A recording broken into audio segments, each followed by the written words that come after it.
the human ego doesn't want to be out of control. And once you've created that pause, you're heading in the right direction. You're heading in the direction of like, oh, I could be emotionally triggered and actually not react. You'll recreate the same feeling until you learn to heal it. Until you learn how to feel that part of yourself, you'll keep recreating those experiences. Hello everyone, welcome back to another episode of the Breaking Point podcast. Today we are here with Yasmine Gould. Yasmine, I don't really know what you are. What are you? You're a coach, you're a spiritual healer-esque person. Give people what your sort of autobiography is. You know, it's funny because I often, when people ask me what I do for work, I haven't really nailed down the elevator pitch just yet. Yeah. Recently I was called a guru. I don't know that I'd like to put myself on a pedestal like that. I consider myself an alchemist. That's good. So I like to take pain and turn it into something valuable. I believe that anything that we experience that is painful or challenging is here to teach us something. And so I work with a variety of tools to help people do that. And I've obviously thrown myself into doing that with my own experiences in life. So I work with any kind of tool, from a lot of them are esoteric. So from plant medicine like magic mushrooms, Kambo, through to things like tarot. I have a lot of psychological knowledge. So I can apply that to a lot of things. I understand a lot of things to do with energy, quantum physics. And I think once you've been through, a certain number of painful experiences that you are able to utilize to help you see yourself, others, and life through less of an egoic lens, less of a sort of a matrixy lens. And what I mean by a matrix is sort of like the societal narrative that we have across the board in the world and different countries. And obviously the narrative is slightly different in each country, but there is an underlying tonality to that narrative. And once you're able to sort of see through that narrative and see it for what it is, it sort of helps you understand sort of like life is a bit more of a game. Yeah. And so I suppose what I do is I threw myself into using my own pain as something that could benefit me, like really throw myself into what those lessons are. And I created a lot of peace and a life that I really enjoy after I spent the first 3 decades of my life living in fight or flight for the most part. I had a lot of experiences that were very painful and very overwhelming, and really turned it around. And then sort of people asking me how I did that. A lot of people always came to me for advice. I seem to have a very sort of rational and empathetic view mixed with a very high IQ and a very curious mind. I seem to have developed a lot of skills and outlooks on things that are useful for people. So I think at this stage, an alchemist is probably what I'll go with. Okay, no, that's a very good, thorough recount. So what is alchemy, for anyone that doesn't know? Because I kind of have an idea, but not that in depth. Well, alchemy is taking something and turning it into something better. So it's like, I suppose on a basic level, when you bake a cake, you take a bunch of ingredients and you mix them together and you put them in the oven and then you get a cake, right? Mm. So alchemy is taking something that feels not good and turning it into something valuable. So there's this song that I use on one of my playlists when I take people on magic mushroom ceremonies. And one of the lyrics that she says in this song is, "You brought me here to learn how to spin straw into gold." And I think that's a very good way of articulating what alchemy is. You're creating value from something that seems somewhat, maybe not invaluable, but something that people would like to avoid, right? Like people like to avoid pain, obviously, because it feels uncomfortable. But when you understand that pain can actually be incredibly valuable and you learn how to work with it, you don't fear it so much. You more lean into it. And the more you lean into it, the less it presents itself. Yes, I like that. How did you come up with how did you come to the conclusion that the more you lean into fear, the less sort of severe it can become? Or is that, how would you describe it? That's a really good question. There's a few ways, actually. So I had a very colourful life, and I was in therapy from a very young age. And there's a few things that I would be able to use as an example to answer your question. So when I reflect, as a child, I was very emotional. My astrology would lend itself to that, because I'm a rising Cancer, so I'm like a deeply feeling person. As anyone that's a water sign, so Cancer, Scorpio, or Pisces, or when anybody with that in their chart would probably be able to lend themselves to that sort of view. And as a child, I would really, if I needed to cry, I would really lean into it. And, my mother would always say to me things like, you're very good at, if there's a problem or an issue, you want to discuss it and sort it out. I've never really been one for running away from the emotions. If anything, I've always wanted to express them, which obviously society doesn't really encourage that so much. But really what taught me that, because I don't think, obviously as a child, I didn't know this, wasn't conscious of it, but as an adult with the intellect that I have now, when I reflect on that, I was always leaning into the emotion. I was always very emotional. But as an adult, I did this ayahuasca retreat with one of my ex-partners, and one of the ceremonies, so on the retreat, we did 3 ceremonies per retreat. And there was this ayahuasca experience that I had that was really quite profound, actually. There was like this part where it was showing me that, or she, because ayahuasca is quite often referred to as sort of like a feminine energy, a feminine entity. She was sort of showing me that my pain, my emotions were coming from my inner child. And one of the things I always say with my clients when I'm working with them, when they're sort of struggling to lean into the pain, I say, if a baby version of you came to you right now, so if baby Yasmine came up to me, let's say a 5-year-old version of me came to me and was crying and in pain, like emotional pain or physical pain, what would you do with that child? And obviously everybody says comfort them, you'd ask them what's wrong, cuddle them, try and soothe them. So why would you not do that for yourself? Because all of your pain comes from your inner child. We're all wounded children running around in adult bodies. And some of us have, more emotional skill sets than others in terms of how to handle those emotions and how to communicate them to other people. And so it was very clear in the ayahuasca experience that it was like my pain was showing up as like a much younger version of me. And I instantly went to her and sort of tried to soothe her. And it was like the message that I was receiving was, the more you soothe her, the more you pay attention to the emotions that your inner child feels, the less they beg for your attention. So if you think about your emotions as like a separate entity, or an entity that's a part of you, like just like how you've got digits on your hands, like you've got fingers and you've got toes, it's like if you had an infection in your baby toe, you wouldn't ignore it, would you? You'd pay attention to it. So you wouldn't ignore it because it's your baby toe and then pay attention to something bigger like your leg.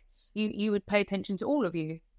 So it's like if you have a feeling and you try to ignore it because it's uncomfortable, it will get louder and louder and louder until you pay attention to it. Just like if you ignore a baby, it will scream and scream and scream until you pay attention to it. So it's like, one of the things I always say is that the universe is always communicating with you.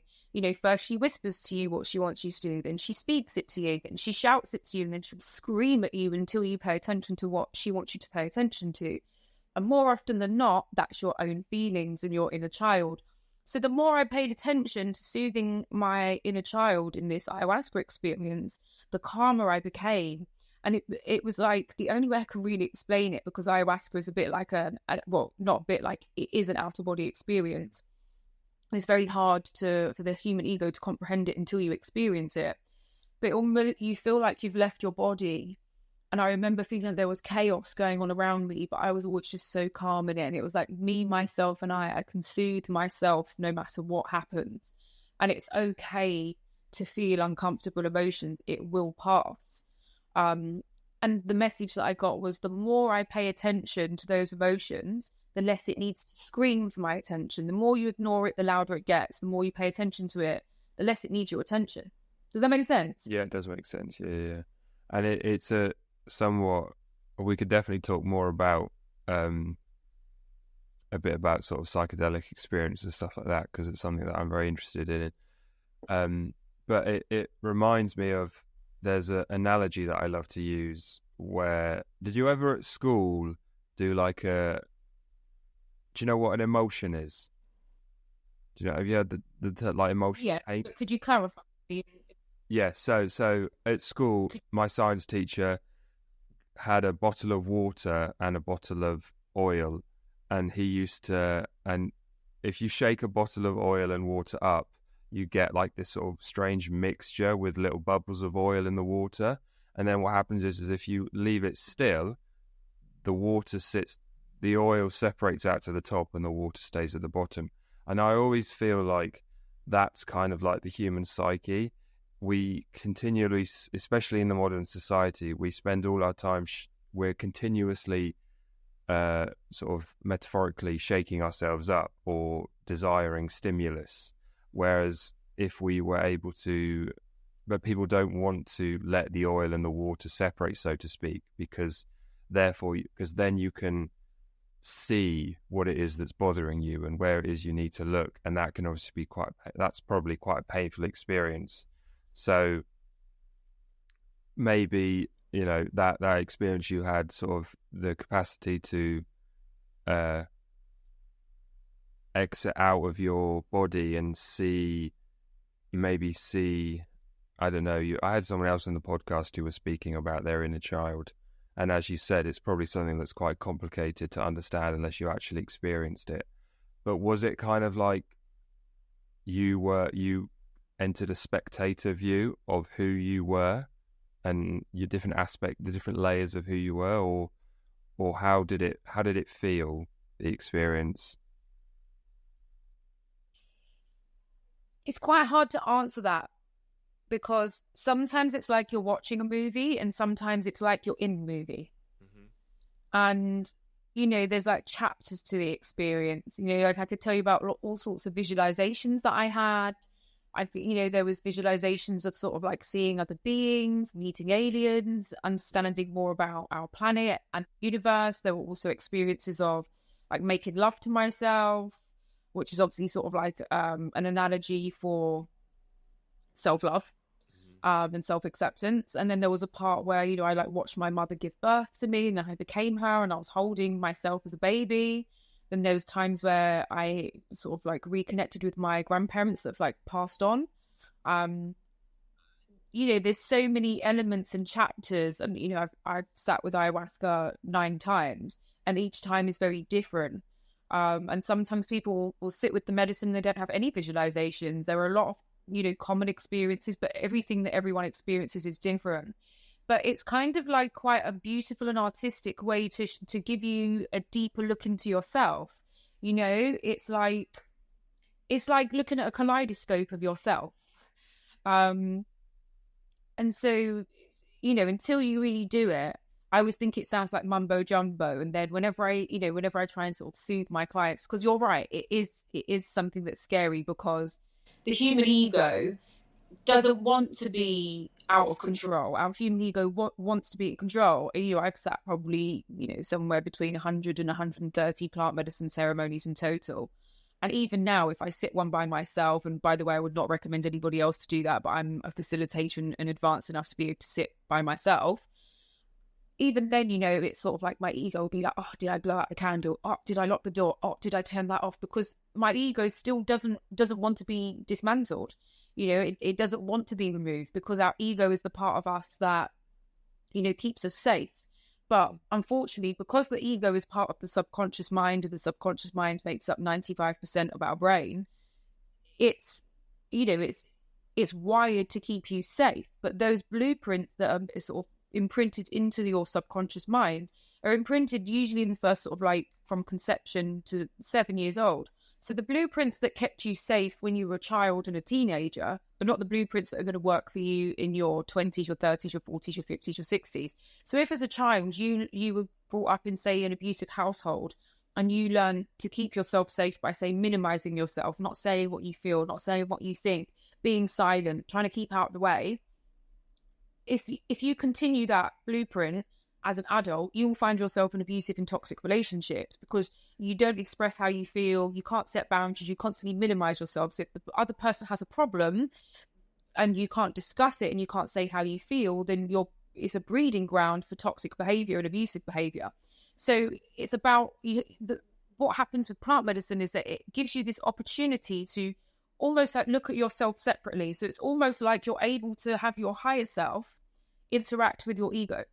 And you're able to observe your ego and be like, oh, that's why I do that.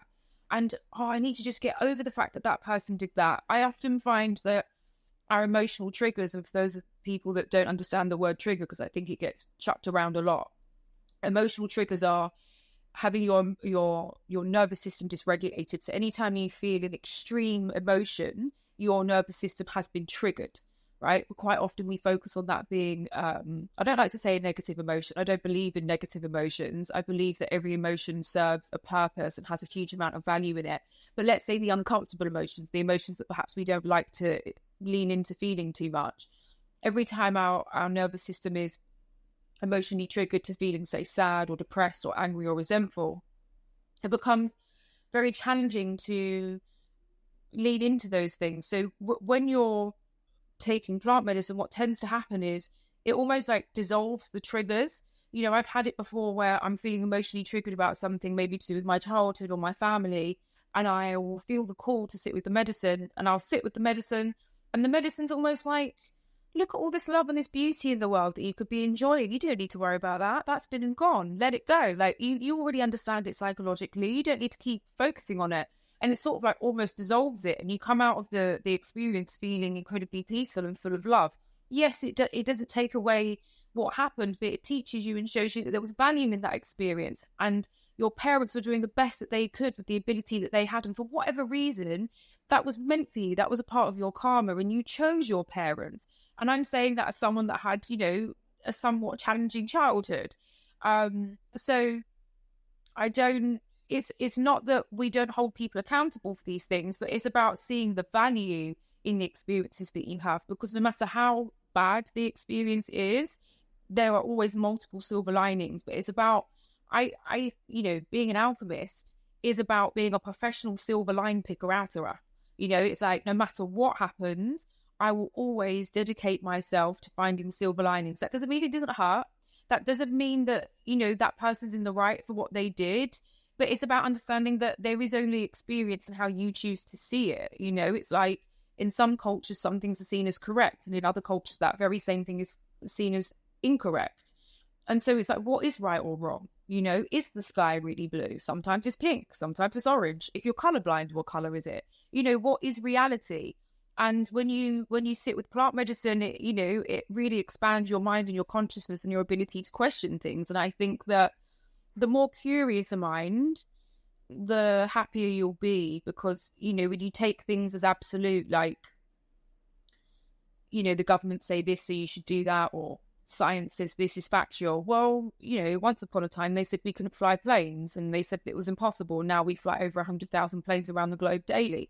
So what is reality and what is real limitation? And I think plant medicine, regardless whether you sit with, you know, mushrooms, whether you sit with ayahuasca, ibogaine, peyote, all of them, they open you up.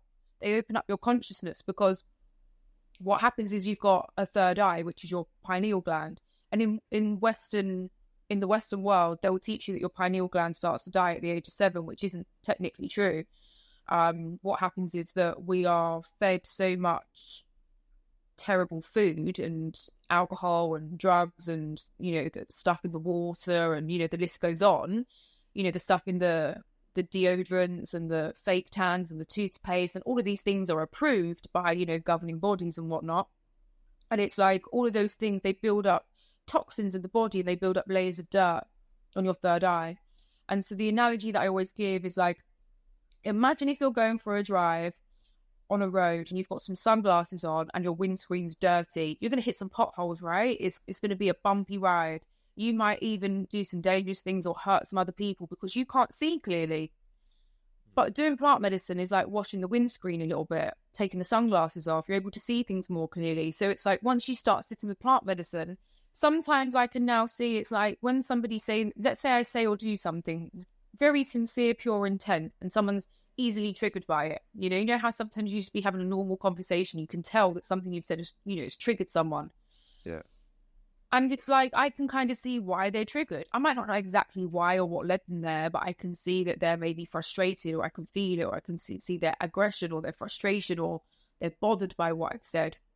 And it can give you a lot more patience and a lot more empathy to understand. And so the plant medicine, like sitting with it and being able to understand and separate, your ego from your higher self and being able to analyze your behavior, it's not a magic wand. It doesn't mean that when you come back to reality and everything comes back together, because you are discombobulated for a period of time. Once you all come back together and your ego is back in play, it's not like all of a sudden you just stop doing the things that are problematic for yourself and others, but it almost creates a little bit of a pause. It's almost like, I got triggered and I reacted in that way, but I remember that coming up in the medicine. Maybe that's not the best idea. So maybe next time I shouldn't do that. And maybe the next few times you will still do that, but it's already there. And once you've created that pause, you're heading in the right direction. You're heading in the direction of I can be emotionally triggered and actually not react. I can actually think, let me take some time before I respond to this person, or let me tell somebody that I need to take some space and this conversation is no longer conducive, or whatever it is that you need to work on. That's obviously something that applies to all of us. And so the medicine, I really like your analogy that you used with the emulsion, because it's actually very, very accurate. It's a very good way to articulate it, because we are always our higher selves and our ego, and it's a constant balance. How sometimes people say, am I over analyzing something, or is it my intuition? And there's different ways to decipher that, and that comes with practice, and things like plant medicine will also help you with that. It really helps clean you up. And the other thing is it helps purify the body. Plant medicines are, there's many people that have written cases about where they've had all sorts of life-threatening ailments and they've sat with plant medicine multiple times. It's not like you do it one time and you're healed, but it will clean the body. There's many stories where people have had cancer and they've sat with ayahuasca and other plant medicines and they go into remission. And so it's something that is, I understand why it's scary and why sometimes there are some sort of horror stories, because it's not a joke. Plant medicine is a very powerful and intelligent form of psychedelic. It has the intelligence of the earth, of our DNA.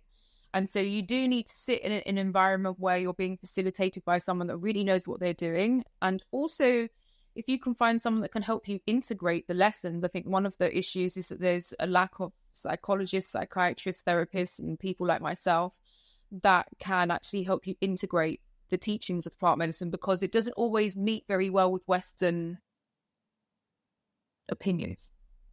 Yeah, Western thinking, doesn't it? Yeah. Wow, you've said a lot, haven't you? You're a good talker. It's good. It makes my job of editing easier in post production, so that's good.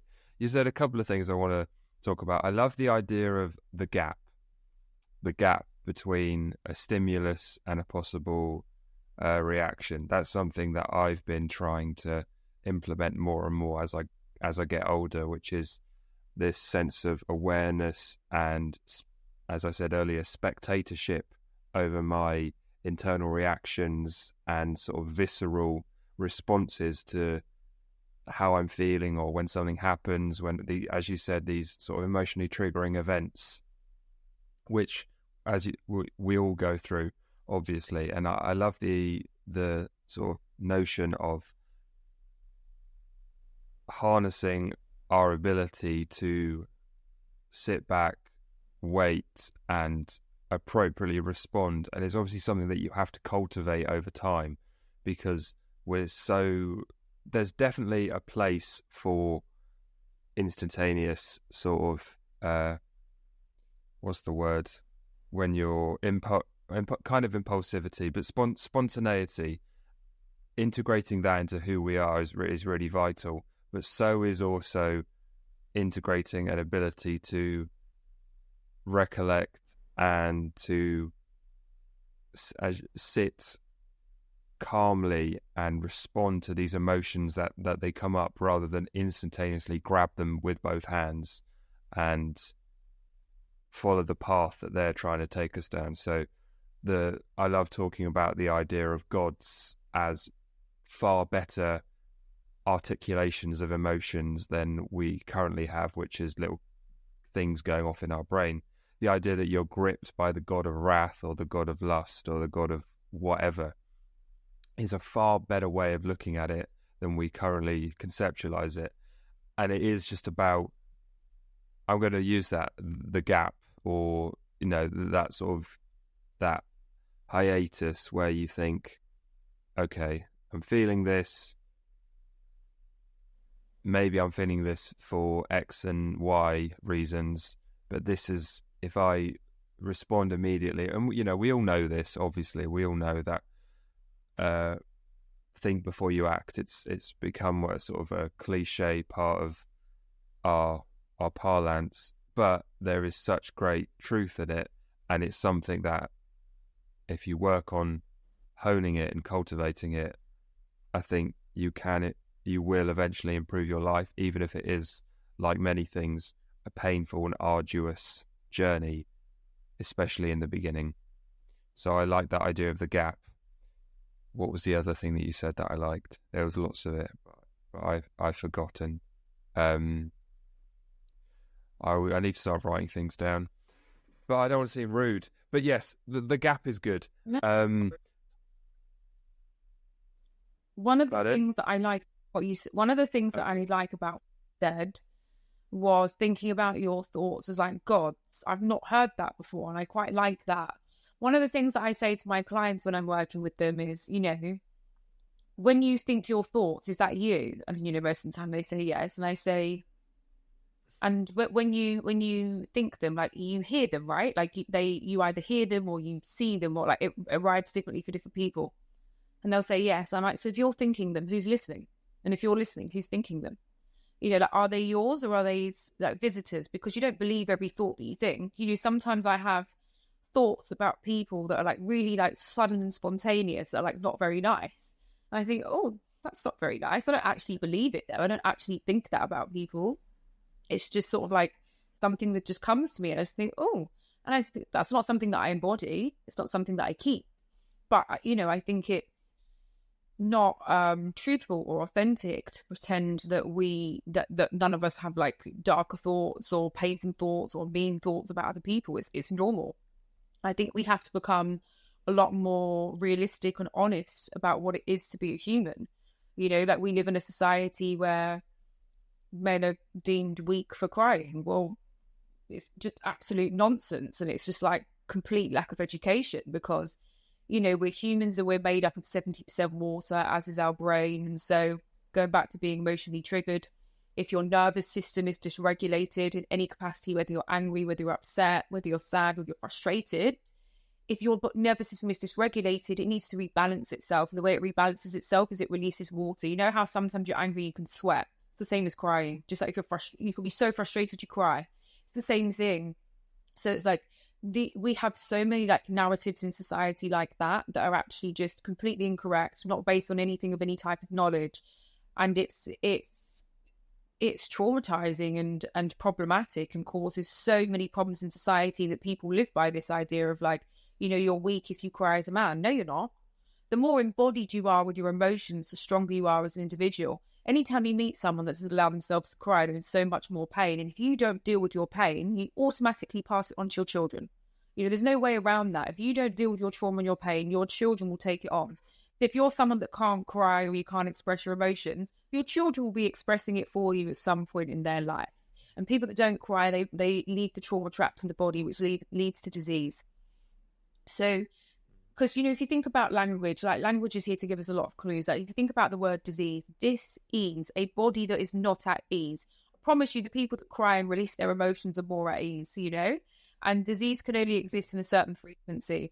And so the more you are able to release your emotions and like balance them out, whether it's through talking, whether it's through crying, whether it's through plant medicine, it doesn't matter what it is. We all have different modes of expressing our emotions and releasing them.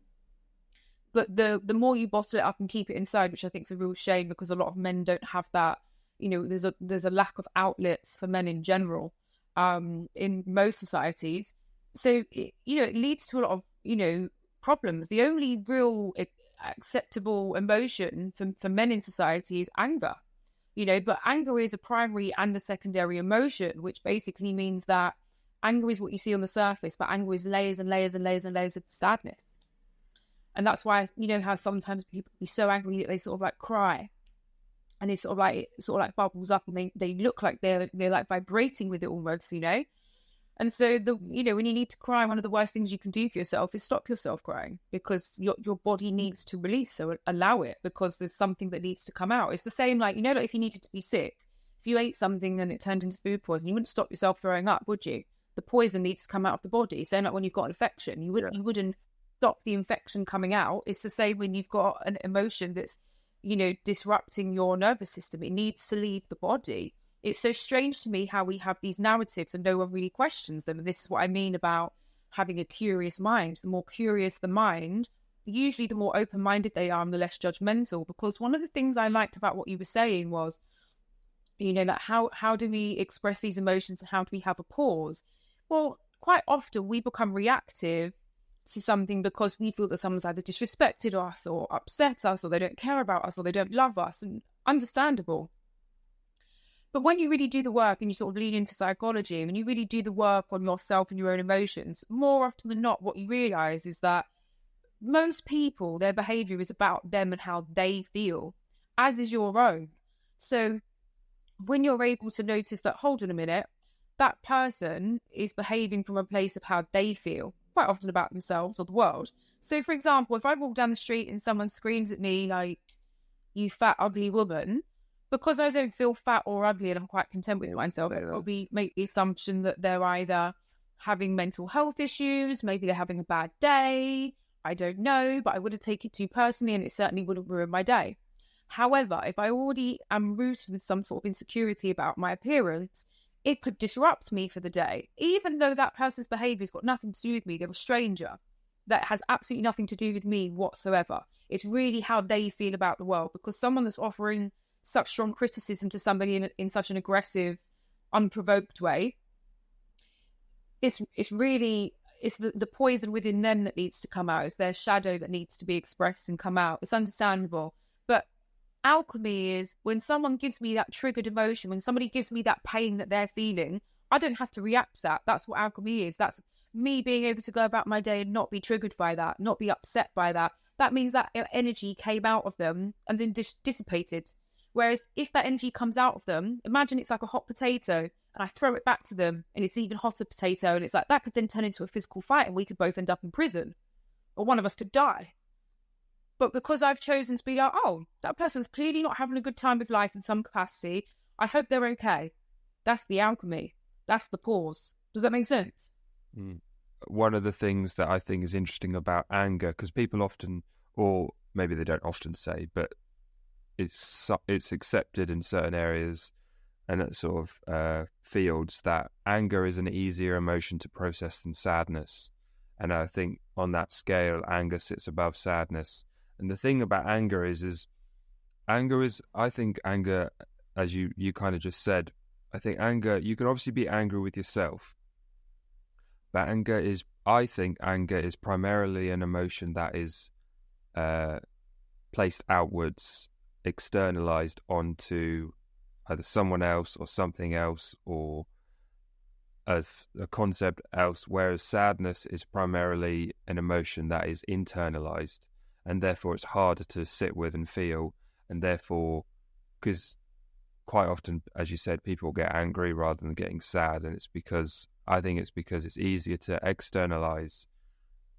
It's easier to embody or be embodied or imbued with an emotion that is primarily external than one that is internal, because the internal one is so painful and we deem it as a true reflection on us, and it penetrates us deep, like in our soul. Whereas anger, you can, as much as it obviously is internal to some degree, it is something that you can project outwards a bit more. What do you think about that? Does that sort of... I really love what you said.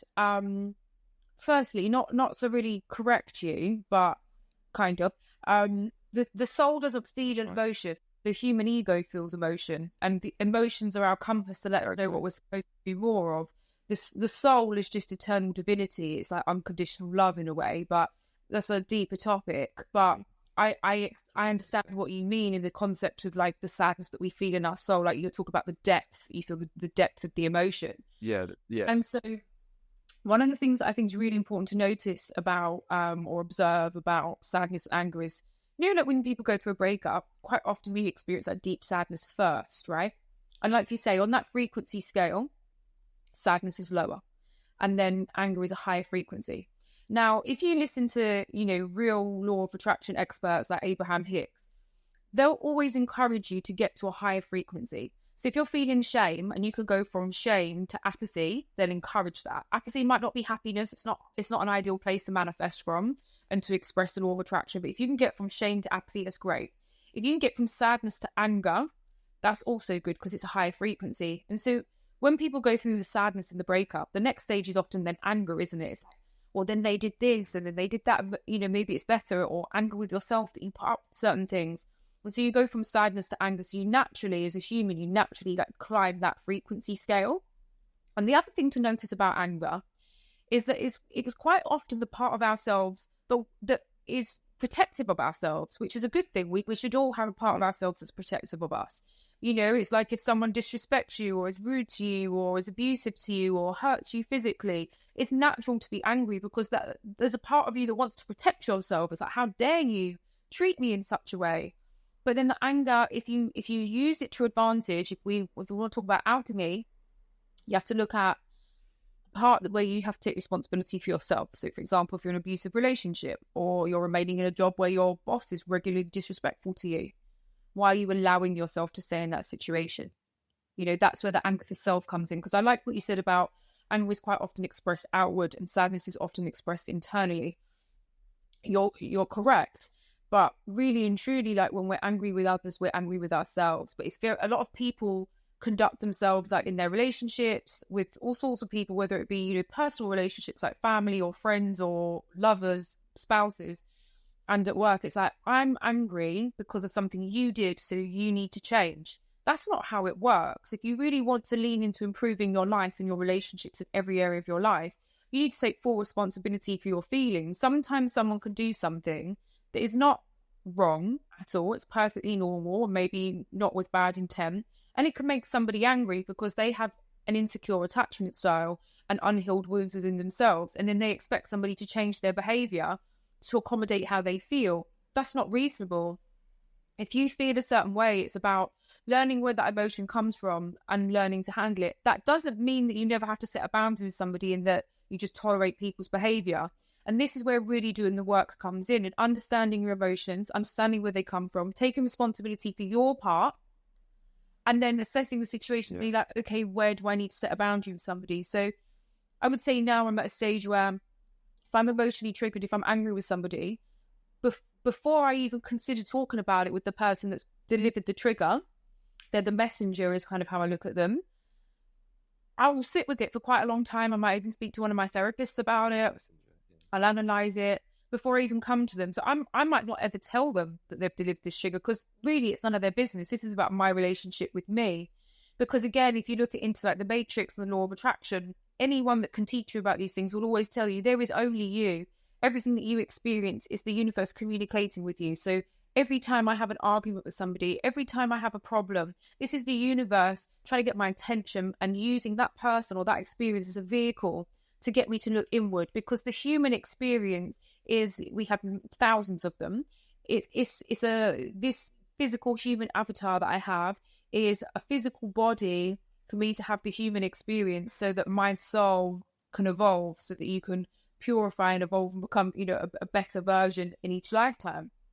And so when we are able to use the emotional compass for what it is, it's a compass to help you navigate, to look internally. When you can look internally before you say, right, I need to set this boundary with that person because that just is outside of my scope of what I can tolerate in my life. So either they can meet me there or I'm going to have to remove myself from that person, whether it be work, personal relationship, family, doesn't matter. There are no rights or wrongs. You don't have to give people grace because you share the same DNA. That's not, one of the tricks I can give people is that the universe is always wanting you to choose yourself, always. So if you're angry about the way someone's treated you, the universe is saying to you, what do we have to do to you? What pain do we have to put you in for you to choose yourself? Yeah, I like that. Tony Robbins says that people change, or there's a few people that sort of said something similar. Basically, people change when they have tolerated enough pain, or when they've kind of at the point where people, it's hard. Some people can do it more easily. I suppose it depends on to what degree to what degree your subconscious has been programmed to accept a certain type of behavior. You have to be really pushed to your breaking point before you finally reach the point of, I've got to change, because otherwise it's the programming is actually stronger than the desire to change. So I'll give you a great analogy. In the Bible, when Moses leads the Jews away from the tyranny of the Egyptians, their first encounter isn't with the promised land, which is what he says they're going to lead them to. They leave the tyranny and they enter the desert. And what that story is telling you is that basically the devil that you know is often better than the devil that you don't know. And it's sort of it's a bit ambiguous in the Bible as to what they actually preferred, but do they prefer the tyranny or do they prefer the famine, I suppose, is the best way of putting it. But there are some recounts of the people saying to Moses, can we go back to the tyranny of the Egyptians, because this is actually worse. And that's why I think and that is applicable in so many aspects of human life. It's why people stay in toxic relationships, because to let go of that tyranny, as much as tyranny is a tyranny, is also a protection mechanism. So why do people allow their parents or their partners, particularly maybe women, allow their partners to push them around? It's because there's a protection element to that. So as much as they also suffer from that, maybe they feel protected in being in the presence of someone who's capable of that. That's my theory, I think, and it's echoed in that story. But you have to let that part of you die, which is kind of an ego death. Yes. In order for you to enter the promised land. So you have to drop down into maybe even more of a hellish situation in order for your psyche to be able to climb out on the other end, which is why people don't let go of toxic traits and toxic relationships and toxic behaviors. Yeah, I really liked what you said. I really like that story and the analogy, but I would add quite a bit to it. I think that there's a lot of value in what you've said, but in terms of things like toxic relationships, they're, whether it be family, spouse, whatever, which, psychology will show you that humans, unless you reprogram, you'll always go back to what's familiar. Humans like what's familiar. So you will always find a partner that will help you recreate the same experience, the same problem that you had as a child. So it might not be directly the same. It's like if you witnessed your dad beating up your mum, it doesn't necessarily mean that you'll have a man that beats you up. It can mean that, but it can mean that it looks somewhat different, but it will be the same feeling. You'll recreate the same feeling until you learn to heal it. Until you learn how to feel that part of yourself, you'll keep recreating those experiences. Same like if you grew up with not having enough money, you'll always feel like you haven't got enough money until you heal that part. Even if you've got more money, you'll still feel like you don't have enough, or you'll recreate a scenario exactly like your childhood with money, because it's like a cycle. Because you know how they say the universe goes in like a spiral, constantly recreating until you find a way to unpick that. So in terms of like toxic relationships, you've got in psychology things like trauma bonds. So there's the fact that we create attachment, really strong attachment. Trauma bonds are like addiction. It's like, the person's not good for you. You deserve better, but you can't help but leave. And you'll come up with all sorts of excuses. I'm financially dependent on them. They're my boss. They'll make it really difficult for me to leave. They're the father for my children, so I'd rather keep the family unit together, or the mother of my children, etc. But like I said, the universe always wants you to choose yourself. So the universe will keep making it harder and harder and harder and more and more and more painful. Like the idea that it's going to get better. Not that it never happens, but unless both parties want to really work on themselves and improve, and usually you need some sort of professional to help you do that, because it's like the blind leading the blind otherwise. Unless you're really committed to that, it's unlikely, incredibly unlikely. So, if you're sort of like hoping it's going to improve, it won't. It will get worse until you decide to make a change. So the other thing as well with humans is we always go back to what's familiar, because familiarity, like you said, it feels safe. Like the tyranny feels safer because it's familiar. That's really all it is. And that's why sometimes you get people that will leave. And it's protective as well. Sorry? It's protective as well, which is something that I don't think people speak enough about. There is a protective element around aligning ourselves with these things as much as they can be. There's always the idea of what will replace the gap. So we're protected in a very, very convoluted and maladaptive manner. We are protected by these, I suppose, maladaptive tendencies and dependencies that we have, even if we can't see it. Because correct. I don't think humans, if something is all bad, we don't engage in it. There has to be some form of payoff. Let's sort of lighten the mood a little bit, and let's talk about astrology. How did you become interested in that? And what you can tell me about who I am if I give you my details. Okay. So astrology, I think, I grew up with a mother that was like meditating from a very, she was meditating long before I was born, and it was long before people really knew what meditation was. I remember when I was in school and I'd talk about meditation, people would think that it's a bit odd. So I was always kind of in conversation with my mum about like the idea of like the esoteric to some degree, like, having like a deeper level of consciousness, I suppose. And I remember being in like this bookstore with my mum when I was maybe 4 or 5, maybe 6, around that kind of age. And you know what it's like when you're a kid and you're sort of waiting for an adult to like finish what they're doing, and it feels like forever. And then we were standing at this sort of like turnstile, and they had these bookmarks, and it was for the date that you were born on.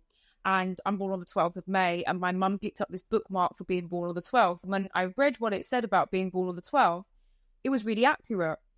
And so I think I always kind of like had that kind of initial interest, but I hadn't really sort of dived into it.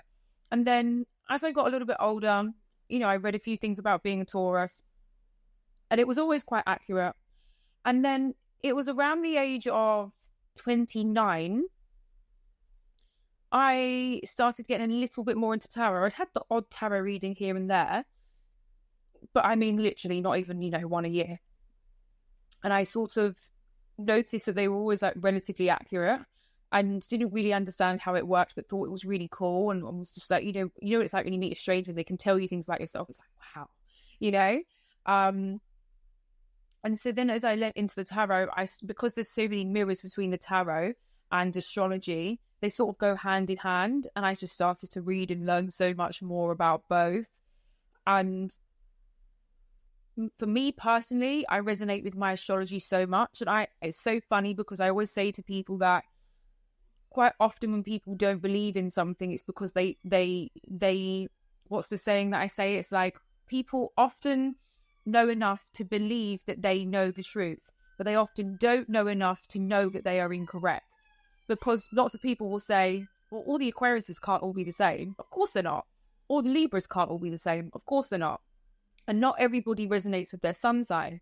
But the more you lean into astrology, the more you realize that, it's between 60 and 100% accurate. And if you look at your birth chart and you have an advanced astrologer read your birth chart for you, it can be incredibly helpful in terms of knowing how to heal certain wounds, knowing, it can even predict things like when you'll get married and have children, or when you'll get divorced. Not with absolute certainty, but likelihood. And then you've got certain astrological movements that will indicate that there'll be a lot of shifts in your life. So like things like a Saturn return, which takes place at 29 and a half. So often you find things like between the ages of 27 and 33, there's a lot of very significant life changes. Somebody might die, you might lose all your money, you might make all your money, you might change career, you might meet the love of your life, you might get married, you might get divorced, you might have a baby. Really significant life changes take place around those times. And so what happens is that you've got, when you're born, all the planets in the sky will be in different parts of the sky. So different parts of the sky are named after our star signs, so Capricorn, Taurus, Virgo, etc.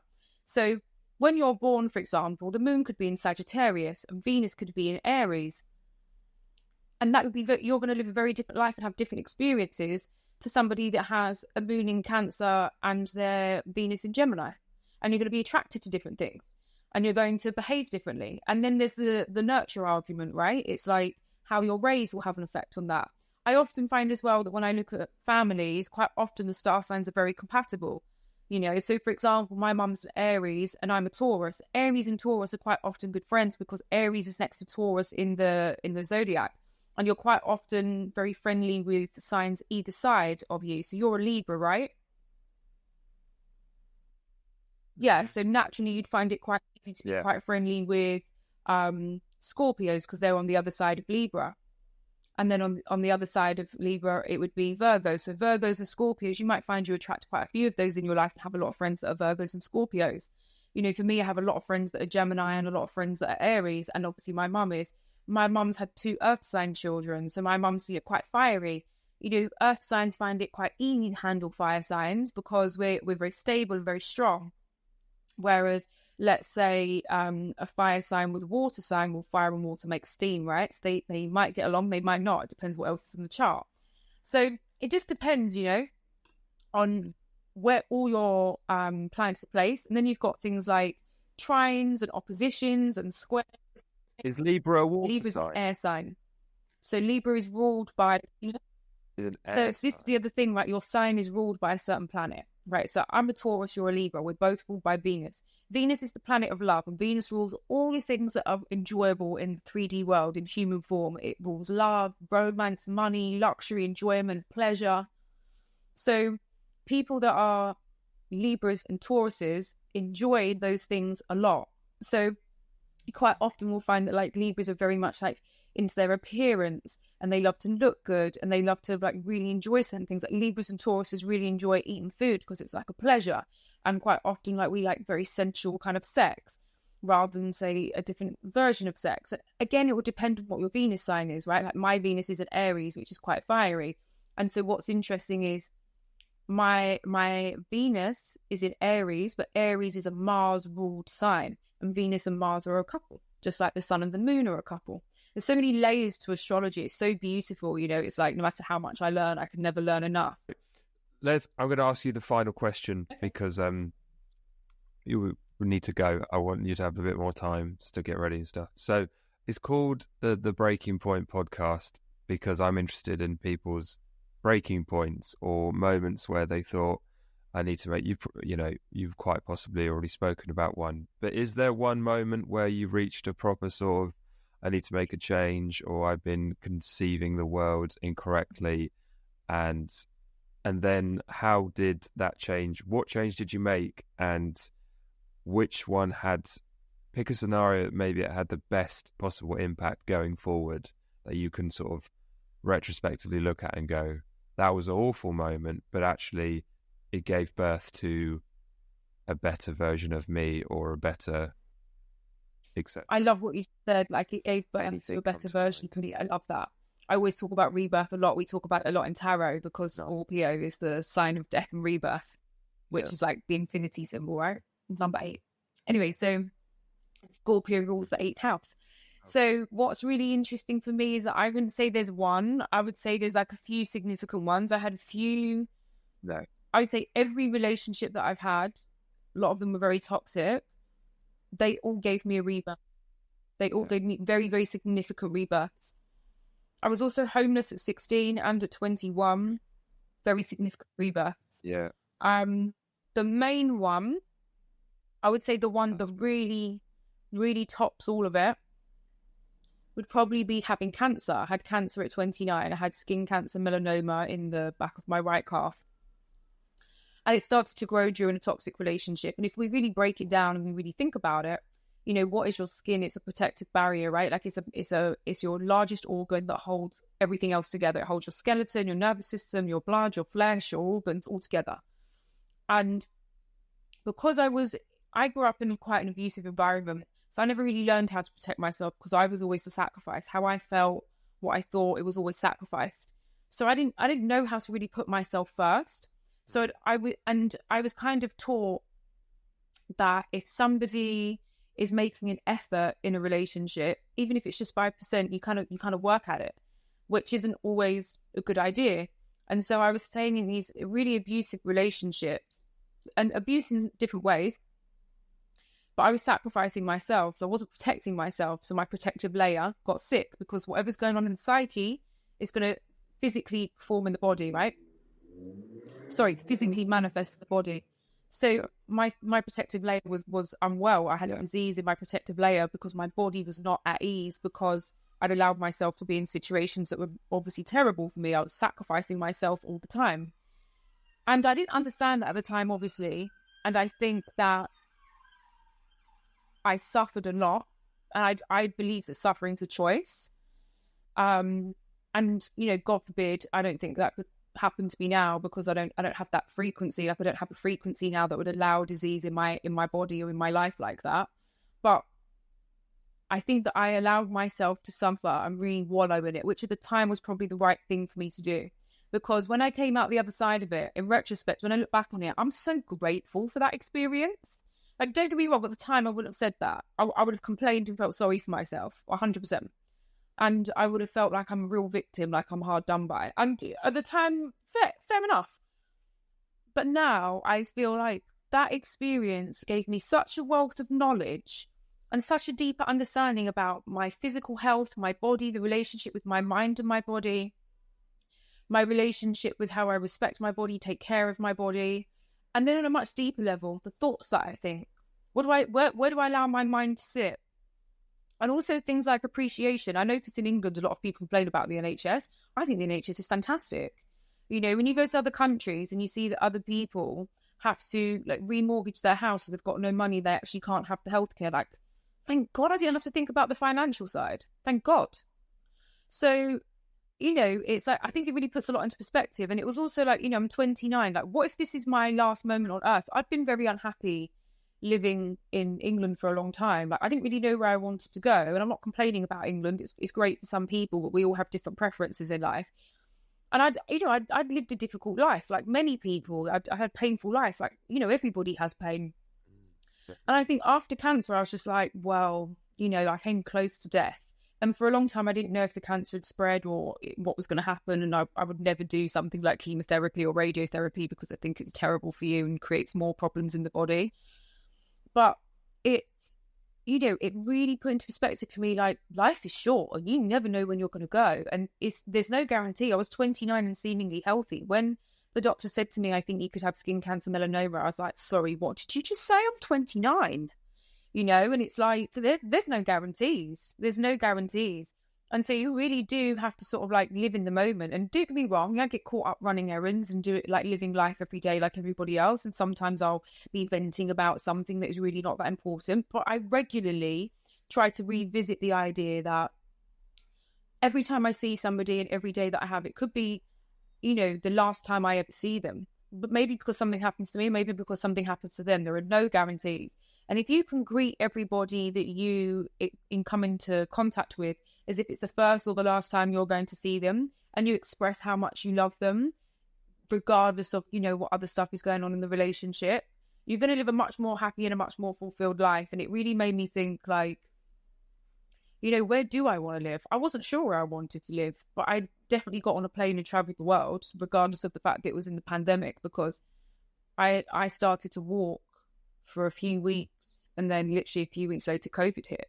So but it didn't stop me. I just got on a plane and went.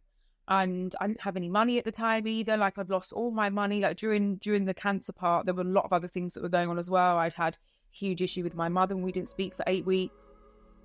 And then, I lost all of my money. I was essentially bankrupt. And it was just like, it was hard. But it was just like, life is short and I want to be on beaches and I want there to be palm trees and I want to be location independent. And it really made me go after life in a different way. It was like, life's too short to be worried about the things that stop you.